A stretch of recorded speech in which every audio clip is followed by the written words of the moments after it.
د ښځینه و جامو ګنډلو د یو مرکز مسؤله مرجان نیازی وایي خپل کاروبار یې له یو لاسي ماشین پیل کړی و، خو اوس یې د ښځینه و لپاره د خیاطۍ د زده کړو په برخه کې یو مرکز پرانیستی.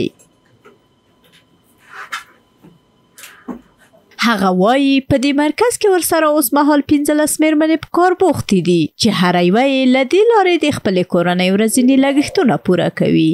په کابل ښار کې په کوټه سنګي کې مې دوکان ده. هلته 15 نفره مېرمنې په کورو کې کار کوي، د صنایع دستي په برخه کې، او 6 نفره د خیاطۍ په برخه کې کار سره کوي، او 8 نفره شاګردان لرم د خیاطۍ او چرمدوزي درس ورکوم.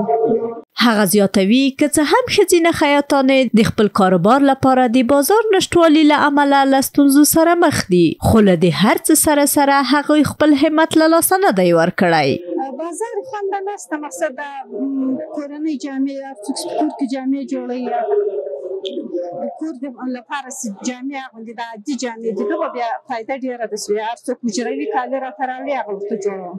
مرجان همدا راز له عامو خلکو هم غواړي چې د بهرنیو لباسونو او تولیداتو پر ځای د خپل کورني تولیداتو ته لومړیتوب ورکړي.